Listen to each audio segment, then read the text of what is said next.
ketahanan nasional memang sifatnya penting ya. Artinya ada setali tiga uang nih di sini, radikalisme, ya intoleransi ya, terorisme, dan satu lagi memang kemudian kita ingin bicara seperti apa sih ketanggapan masyarakat kita soal itu. Nah, mungkin yang ingin diincar itu sebetulnya adalah ketanggapannya. Dulu 2017 Badan Intelijen Nasional sebetulnya pernah melaunching juga beberapa hasil kajian terkait itu. Nah, ini memang menyisir kampus, hanya menimbulkan kontroversi yang mirip. Kenapa seperti itu? Karena baseline datanya tidak dijelaskan seperti yang disampaikan tadi. Apa indikasinya sehingga kemudian masjid perlu disisir untuk mencari akar permasalahan anti toleransi gitu ya? Kan kalau radikalisme definisinya lain nih bos, gitu ya. Anti toleransi mungkin yang ingin disasar oleh pemerintah, gesekan sosial yang bisa ekses impact atau dampak yang bisa terjadi dari kegiatan-kegiatan yang dianggap itu mengarah pada ekstremisme begitu. Nah, ini definisi seperti ini perlu dibawa ke arah bahasa yang publik sehingga nantinya tidak menimbulkan polemik seperti itulah. Niat baik pemerintah sebetulnya sekali lagi ingin bicara soal jangan sampai terjadi ada intoleransi di sini, gesekan sosial tidak perlu di saat kita berupaya untuk mengubah perlambatan ekonomi dari percepatan pemulihan ekonomi kan begitu ya.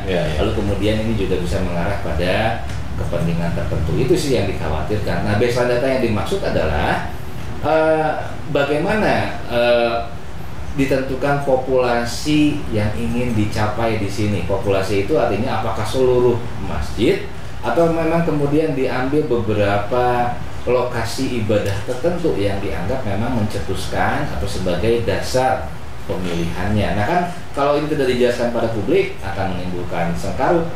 Memang kan dalam tahapan regulasi kebijakan sebelum dia dieksekusi gitu ya, ada yang dinamakan advokasi ya, atau ada yang dinamakan sosialisasi kebijakan. Ini mungkin sebuah pengenalan agar nantinya tidak menjadi shock terapi yang mendadak. Kan ada kajian ketahanan, ada kajian keamanan nih. Apakah harus dijelaskan dalam advokasi ini adalah ketahanan sosial yang dimaksud, intoleransi yang diarah, harmoni yang diarah, atau kajian keamanan ini akan cenderung untuk mengarah pada tindakan-tindakan yang ekstrim. Nah, ini yang kemungkinan kurang nih dari roadshow yang pernah saya ikut di dalamnya. Memang dulu itu ada kampus yang terindikasi gitu ya, ada gerakan ini itu bagaimana ormawa ya itu menjadi basis atau menjadi sasaran empuk. Kan radikalisme, terorisme dan ekstremisme kan ada di sini kan hijau.